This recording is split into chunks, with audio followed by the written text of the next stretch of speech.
All right, let's have a look at the addition of two-digit numbers. Now, I'm going to start you with this one. I remember when I was at school, I'd walk in after lunch and our maths would be 30 minutes and the teacher would have a bucket load of these written on the board, and we knew how to do it. We'd add the ones, we'd add the tens, and if there was regrouping, we knew that we'd put the number here up on top that represented another 10. But a lot of the time, what I found with working with students when I first came out of university is I started teaching this way, and kids were just remembering a process. They didn't have a deep understanding. And of course, when we don't have a deep understanding, and plus this is boring as well, but when we don't have a deep understanding, it's really hard to apply this thinking to real life context because we don't see this set up like that. I'm not saying there's anything wrong with vertical algorithms. I think they have a place, but I think we need to look at how we do this to start with before they start using this for bigger numbers. For two-digit numbers, there's no need for vertical algorithms whatsoever, or three-digit numbers really. But my dad was a builder. I've seen him writing down those big numbers on the bit of timber and working it out, and I understand that, but nowadays most people use a calculator. So let's have a look at how we do it a little bit differently. I've got the bead strings here. These are one of the new sets. So you can see with these, they're all sealed off really nicely. So that was something when I was making them was for schools when we didn't have that sealed off. It was an absolute pain in the backside. And we're going to give you a variety of different colors. So if you haven't entered the giveaway for the bead strings or you haven't ordered some, you get 30 sets of these and a supersized set for those activities. So have a go at that. Let's look at that equation I just showed you, 33 plus 24.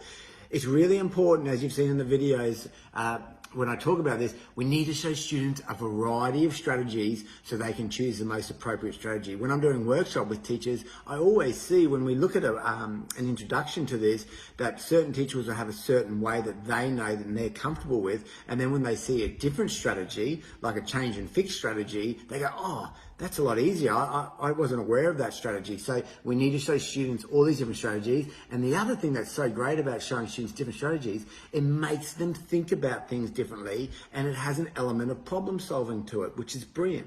So break up. With that number 33 plus 24, we're going to use the breakup strategy here. So I'm going to look at, first of all, break up two numbers. If I was doing this with students, obviously we're using an inquiry approach, I'd say, can you show me how you could add 33 plus 24 using these beads? And I have a variety of ways.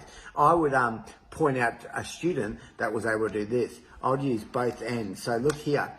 You can see I'm going to flip it this way for you guys, because I like having the 10s there. So you can see we've got the 24 there, and the other number was 33. So there's enough length in these beads to be able to manipulate them. So if we're doing this strategy here, I want the students, if they're doing break up two numbers, to be able to obviously use the 10s there. So they can say, oh, 10, 20, 30, 40, 50, I've got 54, and 3 more is 57. So look at what's involved in that. First, they need to be able to count in 10s, or they might be able to sabotage in 10s really quickly. There's a basic fact strategy of a near double, 4 plus 3. So I might be thinking 4 and 4 is 8, 1 less is 7. So look at all that thinking that happens in here, and look at all the understanding they need before they can have success with this. But this is why these bead strings are so great, because the follow-up activity to this is them using number lines, and number lines are super powerful and super important. Okay, so that's if we break up two numbers, which is a really easy approach to use. Now, if I challenge them, and we've got lessons on break up two numbers, break up one number, friendly numbers, all that sort of stuff. But if I said to them, okay, you can only break up one number now, so you can see how we can change the parameters. And you might be using this as a little task when the kids come in from lunch. So when we talk about that spaced learning, you might have done break up one number, break up two numbers earlier in the week. And then when the kids come in, just have a set of beads at the door, get them to grab it, and you can do a whole bunch of these different ones. Okay, break up two numbers done. Break up another number. How are you going to do that? Well, let's have a look. We're going to use the bigger number here of 33.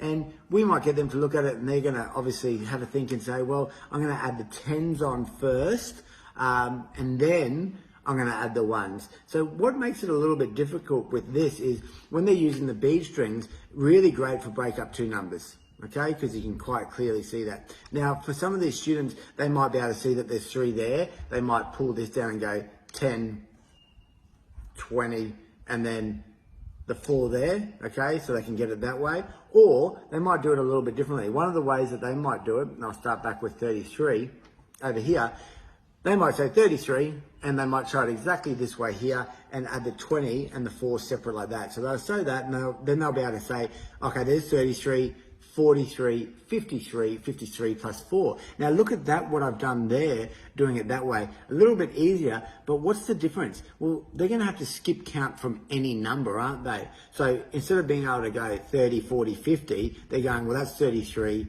43, 53. So skip counting from any number. So you can see those early counting strategies really coming in there. So there's an example. Now, the other thing you can do with this is use these clips, okay? So you just keep your loaves of bread that your students have, get them to bring it in, and they can start clipping there to break it up. Now, to show you what that looks like, once they've done that, you want them to show the writing. So let me get that in the screen for you. So you can see here, break up two numbers, 30 plus 20 is 50, 4, well, I've got a takeaway there. Let me fix that up. 4 plus 3 is 7, and then we can show that. Really important that we come back to this maths, language and symbols to use those hands-on representatives, because we don't just want fluffy maths lessons happening. And then down here you can see where we've done 33, we've added on the 20 to get to 53, and then we've added on the 4 there. So what's the whole point of this? Firstly, vertical algorithms, they're just dry and boring, all right? I know that will probably frustrate a few people, me saying that. I used to teach using this way here when I was first out, because that's how I was taught in school. But when we add a bit of color and texture to everything and we start using these, and then we relate it back to the language and symbols, the thinking that's involved here is really important. I have my nephew, I've watched him when he was younger solve problems like this using this way, and when he had to regroup and add a 10, he didn't actually understand that that was a 110. He couldn't show me visually what that was. He just remembered a pattern and a process, which isn't deep understanding, and it's really pointless if they don't have that deep understanding. So there you go. Breakup strategy using the beads.